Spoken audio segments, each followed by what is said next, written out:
agora vamos falar do que estreou ontem, que é Demolidor Renascido. A segunda temporada já está entre a gente. Temos aqui promessas e promessas e promessas de personagens retornando para essa temporada. Eu ainda não consegui assistir com uma nobre CLT, mas eu pretendo assistir hoje ainda. Porém, todavia, entretanto, a primeira temporada, pelo menos, eu gostei pra caramba. E eu estou com boas expectativas com essa série. Pelo menos nessa temporada. Não sei vocês. João, você gostou da primeira temporada? Você tem alguma expectativa? Você já assistiu a segunda temporada? O que você achou? Eu já assisti o primeiro episódio da segunda temporada, gostei muito, e em comparação à primeira, a primeira é muito complicada, porque a primeira teve muito problema de produção, ela literalmente foi refeita do zero, né? Então ela é meio que um lençol ali recosturado, uma coisa estranha. Tem um episódio ou outro que tem um tom completamente diferente, é meio estranho alguns episódios, né? Eu diria que a série, pelo menos para mim, eu gostei da metade da série pra frente.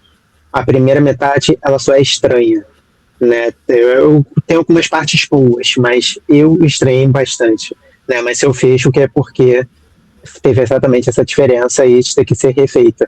Em comparação a essa segunda temporada, que não precisou disso, pra mim ela começou num ritmo bom, né? Aliás, pra mim ela começou bastante boa logo nos primeiros minutos. Ela já começa ali te dando um tom, como é que vai ser o episódio em si, talvez, a temporada. E para um primeiro episódio, eu achei ele mais, qual é a palavra, encaixante do que o normal. Às vezes um primeiro episódio ele é muito devagar, você não vê uma coisa ou outra e você fica, tá, mas e aí? Né? Por exemplo, o primeiro episódio da primeira temporada foi assim. O primeiro episódio foi muito bom, mas eu acho que a gente gostou mais pela aquele negócio de você estar sendo um parente distante que finalmente voltou, tipo, cara, que saudade de você. Mas quando a gente para analisar friamente, o primeiro episódio da primeira temporada, ele é estranho, né? Ele não move nada, você olha e você pensa, que? Né? Inclusive, parte da primeira temporada, ela é meio assim, né? A segunda temporada não, o primeiro episódio eu já olhei e já pensei, pô, ok, tô vendo uma coisa aqui, eu tô vendo caminhos aqui, já tá pra onde vai tomar esse rumo, né? Inclusive, o primeiro episódio me lembrou muito mais a série antiga da Netflix do que a primeira temporada. Eu gostei bastante, eu tô extremamente animado, Demolidor é um dos meus personagens favoritos. Assim, tem um Homem-Aranha e logo depois do Homem-Aranha já tem um Demolidor pra mim. Eu sou muito fã do nosso Seco, ele é maravilhoso. E você, Fito, o que você achou? Nosso Seco favorito. Nosso Seco favorito, pegou, hein?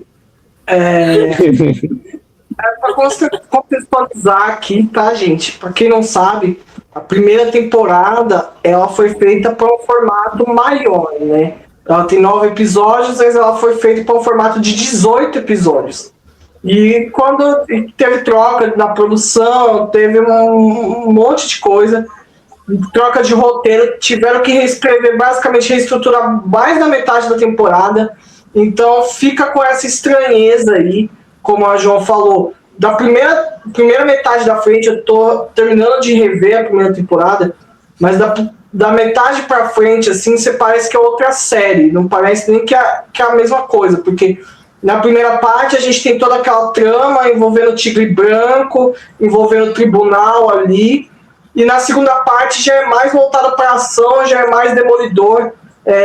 Tem um episódio ali no meio que eu acho que muda essa transição, que é um episódio muito aleatório, que é aquele episódio do banco, que tem o pai da Kamala Khan ali, e tipo assim, por que trouxeram o pai da Kamala Khan? Porque trouxeram o pai da Miss Marvel tudo bem, a conexão com o MCU e tal, mas justamente o pai da Kamala, né, era o único que tava sobrando, então, tipo assim, então vem toda a trama junto com o único que o orçamento coube. Só Então, deu pra pagar o sanduíche dele. Acabou. Não é nada. Então, é basicamente isso. Mas falando da segunda temporada, eu tive a oportunidade de assistir 2 episódios já adiantado.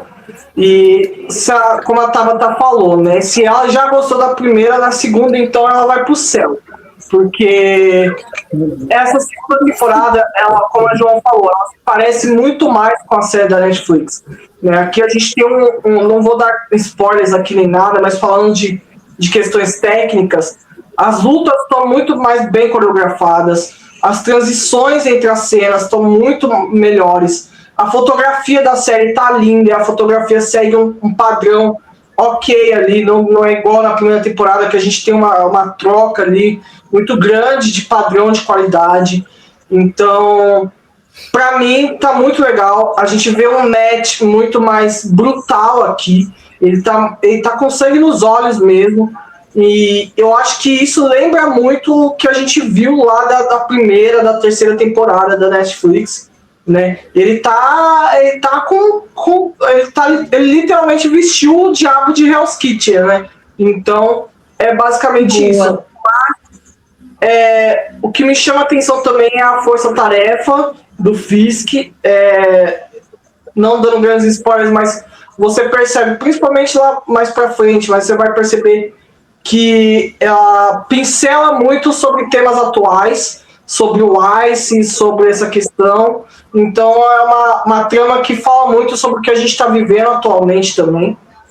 E eu estou muito curioso, né, pro que vai vir pela frente, porque falando agora, esses 2 primeiros episódios que eu assisti, eles introduzem muito bem a trama, eles colocam a gente num lugar, tipo assim, olha, o Matt tá lascado, entendeu?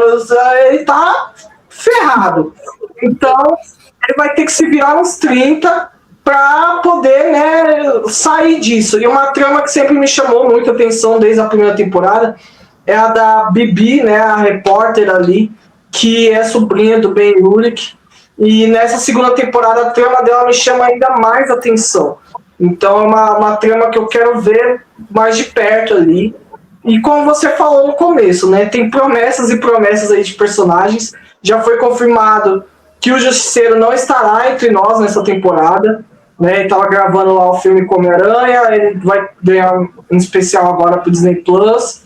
Então ele não vai estar nessa temporada, mas a gente vai ter Jessica Jones, que é uma participação que eu estou muito ansioso para ver, principalmente porque eu li algumas críticas e falaram que ela se encaixa muito bem na trama, então eu quero ver que encaixe que é esse. E quero ver mais, né, do Matt, da Karen ali.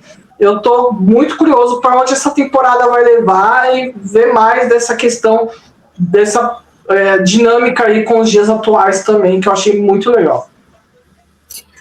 Eu acho interessante que você falou da promessa de personagens. Foi prometido tanto personagem, será que vai ter Luke Cage? Será que vai ter isso? Será que vai ter aquilo? Daqui a pouco só falta ter Howard e o Pato ali no meio entre eles, sabe? Né? Ele também é um personagem urbano. Vai ter, né? Vai ter o Hitmonkey ali, como é em português, o assassínio. Né? Daqui a pouco vai ter ele ali também. Do jeito que tava tendo, tá aparecendo até um multiverso, tá loucura, né? E eu queria fazer um atento que você falou do Justiceiro. Eu tô achando a maneira que ele tá sendo colocado nas séries muito parecida com a do Hulk nos filmes. Né? Ele vai ter até um especial dele próprio, que é mais do que o Hulk já teve. Né? Ele já teve uma série, uma primeira temporada, uma segunda temporada. Olha, não vamos falar do Gavião Arqueiro porque ele não merece nada, somente a Kate Bishop, ok? O único Gavião que eu respeito é a Kate, tá bom? Mas é interessante porque tivemos ele tendo 2 temporadas, a qual foram fraquíssimas. O enredo delas parece até mais o enredo da terceira temporada de Demolidor.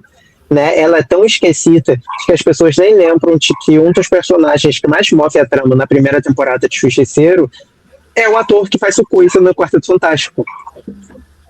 As pessoas não lembram disso, para você ter noção do quão fraca foi. E ela é bem interessante na fotografia, na forma que ela coloca sobre a crítica, sobre os soldados, né, nesse site da Kerr, etc.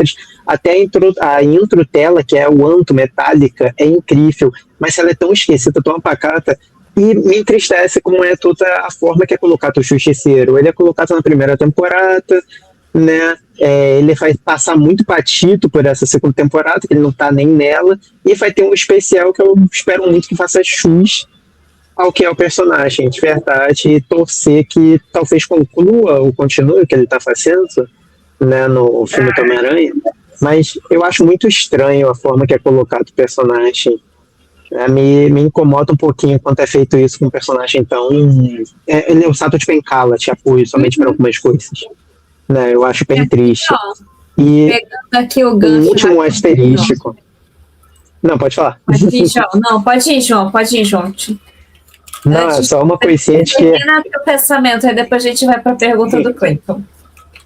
Porque ele não tem a ver com o Justiceiro, mas o episódio que tem o pai da Kamala Khan, pra mim, é um dos meus favoritos da primeira temporada.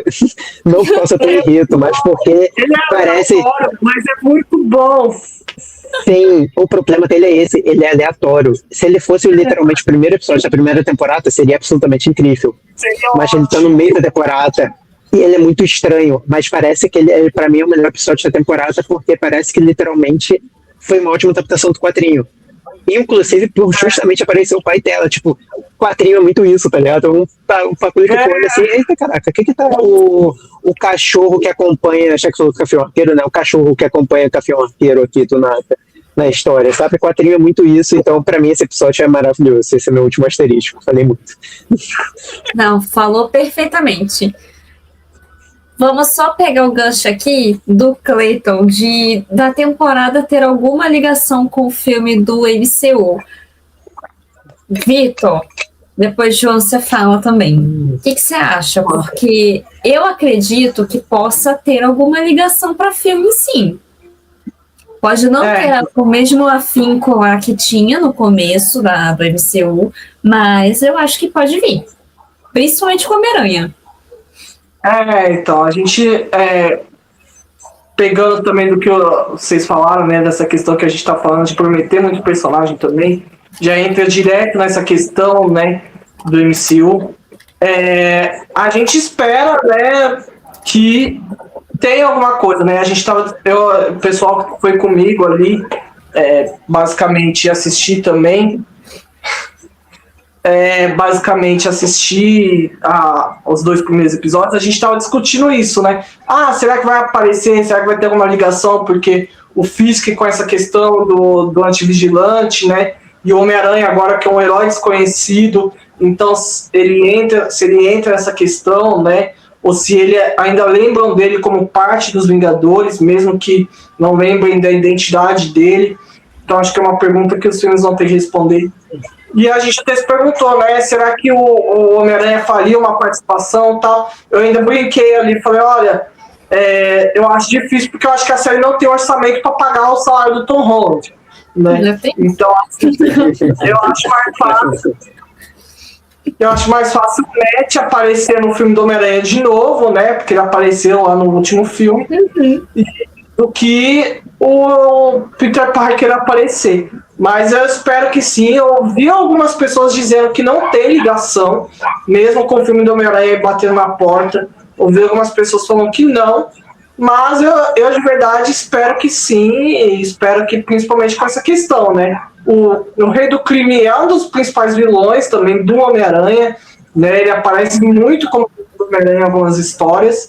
Então, acho que seria interessante a gente ter alguma ligação, porque é o próximo filme, mas me preocupa um pouco também, porque essa questão da diferença do tom, né? Tem justamente essa questão da preocupação com o Justiceiro lá também, essa diferença entre o tom que o Demolidor vai e o tom que o Homem-Aranha vai, que são completamente opostos. Mas eu espero que tenha alguma coisa assim.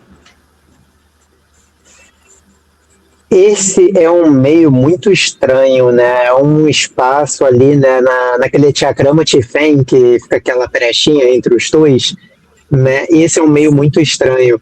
Porque, por exemplo, no trailer de Homem-Aranha nós vemos eu esqueci o nome da personagem, nós chamamos uma personagem secundária que tem nas séries Demolitor, que ela tá no gabinete do Fisk e ela tá entregando a chave da cidade pro Homem-Aranha, que é um vigilante.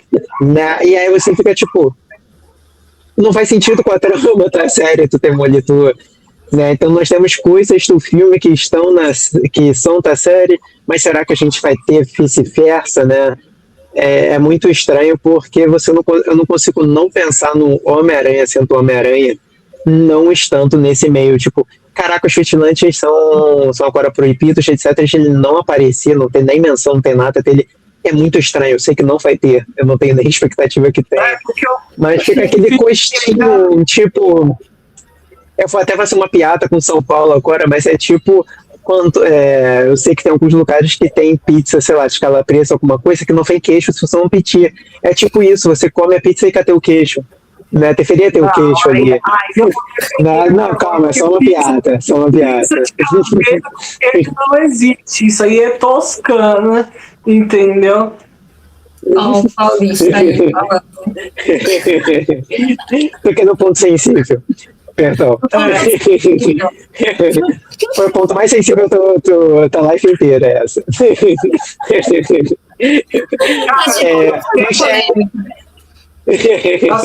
Não, pior que é de verdade, eu acho que essa vai ser a coisa mais polêmica.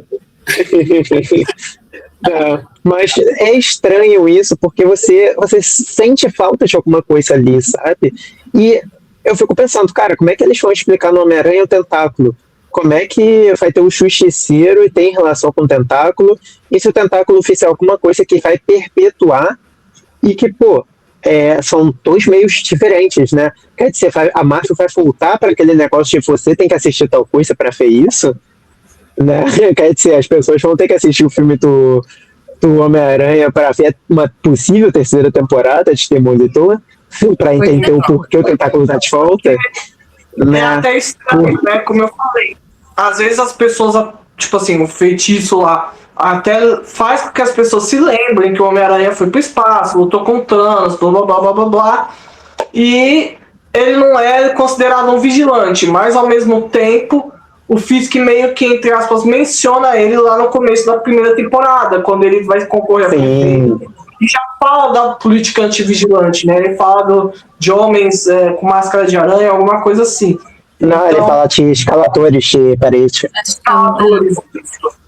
Então, fica muito nessa questão, né? Eu acho que o filme vai ter que responder isso, ou será que a Marvel vai... Eu não iria mais por esse caminho de tipo assim, precisa assistir uma coisa para entender outra. A minha preocupação é que as séries tenham andado totalmente isoladas do que acontece nos filmes. Então, muito isso. Muita gente ficou se perguntando, Nova York, né? Então, cadê os Thunderbolts? Cadê essa galera, né? A questão do ataque lá do Sentinela e tudo mais. Então, tem muito isso. E também ficaram se perguntando, né, nessa questão. Para onde a gente vai agora? Porque as séries estão sendo ignoradas, né? E Demolidor fizeram até uma comparação muito legal, depois que a gente terminou de assistir, que Demolidor Renascido está sendo o que era para ter sido o filme do Capitão América. Era para o filme do Capitão América abordar essas questões que estão sendo abordadas agora em Demolidor. Sim. O que é estranho, porque a série do Falcão e Soldado Infernal, elas aportam essas questões, né? Inclusive, eu acho a série excelente. A série, pra mim, ela é excelente. E o filme é simplesmente xoxo, né? Mas falando de Demolidor em si, a Marvel sempre tentou fazer uma coisa que tem nos quadrinhos, que é o que eu citei sobre o episódio favorito, né? Que é a Topanco da primeira temporada. Que é o quê? Quando tem algum quadrinho que ele tá com baixas vendas, do nada existe um evento que você vai ver um herói ou outro e um quadrinho ou outro, somente em uma edição, uma ou duas edições, coisa rápida, né, para fazer as pessoas te encaixarem a comprar outra. Né? E isso acabou se tornando algo recorrente dependente das vendas dentro dos quadrinhos. A Marvel tentou fazer isso muitas vezes ao longo de suas produções, ela falhou, porque você virou obrigado a entender uma coisa, vendo uma para fazer outra. né? E o melhor das coisas seria o quê? Por exemplo, o final de Demolidor de Camus aconteceu com um evento que voltam a ter o tentáculo porventura ter alguma coisinha no filme do Homem-Aranha, aparecer rapidamente, e isso não influencia em nada, é apenas uma passagem. O Demolidor passou ali, tem um tentáculo ali, fita que segue, seguiu. Né? Uma coisa não influenciar no enredo principal da outra, que é o que os filmes faziam. Né? Essa é a preocupação. Né? Na minha cabeça, a coisa principal, o sonho, era somente eventos passageiros que estão ali, né? Mesmo que fosse um Homem-Aranha em um episódio, uma coisa passageira ali. As coisas são muito estranhas, né? Essas. Agora, é interessante porque tu falou de Thunderbolts, e no primeiro episódio já tem uma menção a uma pessoa. Né? E aí fica, será que vai ter teto em alguma coisa aqui? Né? Vai estar presente. Será que vai falar? Ela confirmada depois da segunda temporada. Então. Não, pois é, não vou falar quem. Apesar de que não foi algo muito grande, não vou falar quem, porque eu quero atiçar foi sexta-feira. Mas assim, já tem um teto ali, já tem uma conexão sim ali, né? E inclusive eu volto para uma coisa da Marvel que é muito estranha. Nós temos muitos enredos largados a produções passadas, né? Invasão Secreta, próprio Falcão e Soldado Invernal. O Shang-Chi eu acho que até vai se alinhando aos pouquinhos com outras coisas. Só foi demorado, mas eu acho que vai ter uma resposta um pouquinho melhor, talvez, nos próximos Vingadores. Eternos, infelizmente, isso aí mesmo ficou a testar. Né? Eterno já foi. Mas, enfim, nós temos coisas que são mais urbanas, mais pé no chão, que foi falado em outras produções, inclusive, novamente, Falcão e Soldado Invernal, e que até agora elas simplesmente não têm resolução nenhuma, né? A Marvel, eu vou até fazer um texto maior sobre isso, em relação à produção da Marvel, os enredos, o que ela tenta fazer, mas que ela vai levantando pontos de diferentes erros. Nós temos a Marvel Cósmica, que é Eternos, Guardiões da Galáxia e Thor. Nós temos a Marvel Heróis da Rua aqui, né? Os urbanos, o núcleo urbano aqui, né? Que é mais pé no chão, são mais essas coisas aqui. Que exatamente. Né, nós temos o lado místico, que inclui também o Cavaleiro da Lua, mas também o Lobisomem da Noite, que é uma das melhores produções da Marvel e nunca falada. Né? Nós temos o lado dos heróis que vão no mundo, os Vingadores, etc.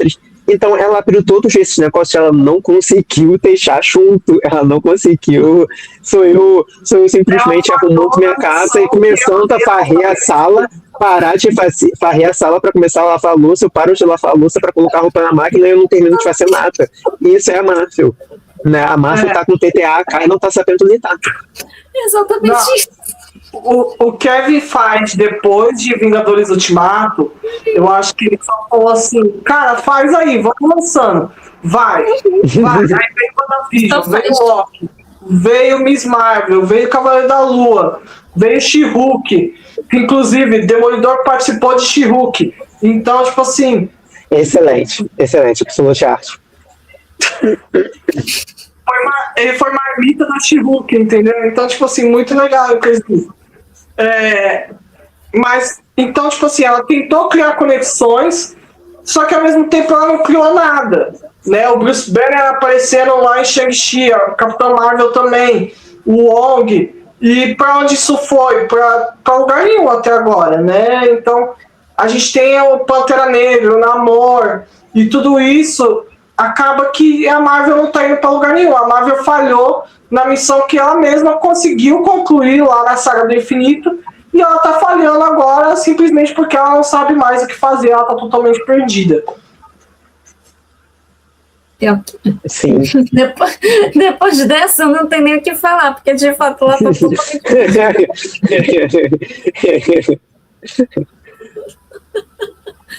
E agora, eu acho que o Vitor tinha falado, mas eu vou abrir aqui para os dois, tá?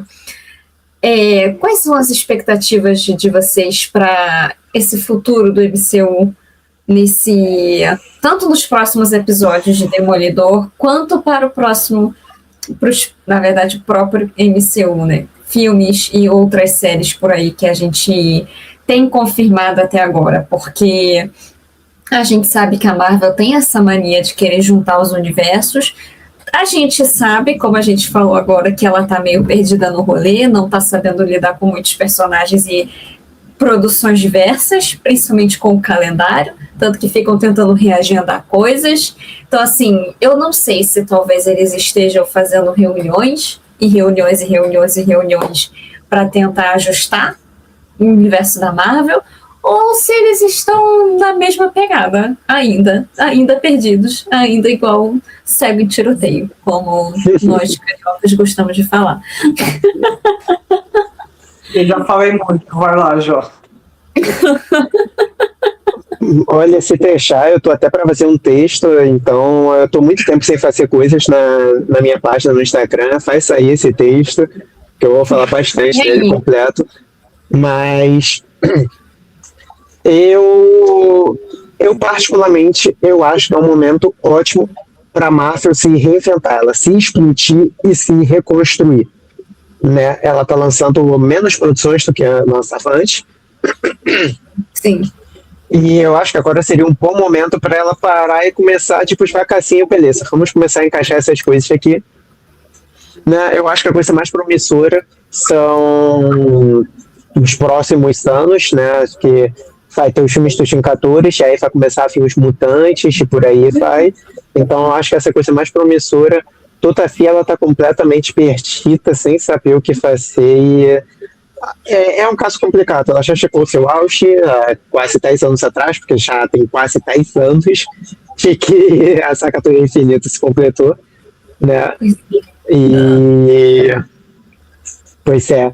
E agora ela tá tenebrosa, né? Então, assim, honestamente, para mim, ela tinha que deixar, largar as coisas para parar, respirar e se organizar. Já dizia Chico Science, né?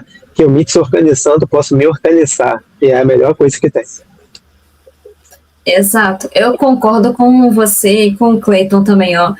Eu também tenho esperança que as coisas entrem nos eixos, que as coisas se consertem. E aí, antes de dar a palavra para o Vitor, eu preciso acrescentar também que existe aí o boato de fazerem um reboot em toda a Marvel com esses outros 2 times de Vingadores. Então, assim, pode ser que o caminho seja encontrado com esse reboot mesmo, e aí a Marvel volte a ser o que era antes, ou quem sabe crie uma nova identidade aí que a gente goste de novo, vamos dizer assim. Né, Vi? O que você acha disso? Eu ia falar justamente isso, porque a promessa, pelo menos que a gente tem, tipo assim, não, a Marvel não prometeu nada, porque ultimamente ela tá podendo prometer nada, mas a promessa que a gente tem entre os fãs, entre a galera, assim, né, é que vai sofrer um reboot aí pós-Guerras Secretas, né? Então, muito nessa questão da Marvel estar perdida, de que nada se conecta com nada, que Vingadores Doomsday, que estreia agora em dezembro não, né? Pelo amor de Deus. Vai estrear esse ano. Calma! Vai estrear em dezembro desse ano. Vai se conectar muito mais diretamente com Vingadores Ultimato do que qualquer outra coisa que a Marvel fez nesses últimos 7 anos, né? Claro, a gente provavelmente vai ter personagens que a gente viu nos cinemas, como o Shang-Chi, a Shuri, o Quarteto, mas ele tem mais uma ligação direta pelos trailers, a gente vê o Thor, a gente vê o Capitão América, a gente vê o X-Men, então a gente tá indo mais para esse lado, que inclusive Vingadores Ultimato vai ser relançado esse ano nos cinemas, né? Então eu acho que isso pode ser, obviamente, parte da estratégia da Marvel, para falar, olha, a gente vai reestruturar toda a casa, mas eu não acho que vai ser um reboot total. Eu acho que algumas pessoas vão ficar, que eu espero que fiquem, como o Capitão América do Sam Wilson, o Demolidor, acredito que vai ficar, porque tá chegando agora, basicamente, no MCU, entre vários outros personagens. Eu acho que os personagens mais jovens, Kate Bishop, Miss Marvel, essa galera, e vamos reestruturar agora com base nos X-Men, né? Com base no Quarteto Fantástico. Tudo bem que eu espero que também tenha umas mudanças de elenco ali no Quarteto Fantástico, porque eu acho que parte do elenco funciona, mas parte do elenco não. E claro, a Marvel não trouxe os irmãos Russo, Robert Downey Jr. e Chris Evans de volta à toa. Então, claro que essa galera não vai ficar, muito obviamente essa galera não vai ficar após reboot, mas a minha esperança é essa, que a gente construa um novo universo, falava, olha, a partir daqui é outro ponto de partida, a partir daqui você pode seguir seu caminho e continuar. Acho que a gente vai ter essas ligações, interligações. Eu espero que tenha, porque é a parte mais legal de acompanhar as filmes da Marvel, mas não espero que seja com tudo, né? Eu acho que algumas coisas podem sim funcionar isoladamente, porque nem tudo precisa ser uma ameaça global, nem tudo precisa, né, ser o incrível ali de se conectar diretamente com o final lá, de ter um vilão e tudo mais. Então, eu acho que a gente pode trabalhar com núcleos. Acho que agora a Marvel tem que muito fazer isso, né? A gente tem o núcleo urbano, vamos trazer os defensores, tem o núcleo cósmico, tem a galera ali, os heróis mais maiores, né? X-Men, Vingadores, Quarteto Fantástico. Então, a gente faz uma coisa mais megalomaníaca onde precisa, mas aqui a gente pode ser mais pé no chão e a gente pode aproveitar melhor e trazer uma parcela melhor dos fãs, sem eles precisarem estar assistindo um filme ou 30 filmes aleatórios só para entender 2 episódios de Demolidor, por exemplo. Boa. E você que está assistindo a gente, comenta aqui o que você está achando de Demolidor Renascido dessa segunda temporada, se você está assistindo, e também o que você acha que vem aí no universo da Marvel, porque vai que a gente está falando aqui todas as nossas crenças, mas aí a Marvel vai e surpreende a gente, que pode acontecer também. Então comenta aqui embaixo e, obviamente, se inscrevam no canal e sigam a gente nas redes sociais que estão na descrição do vídeo.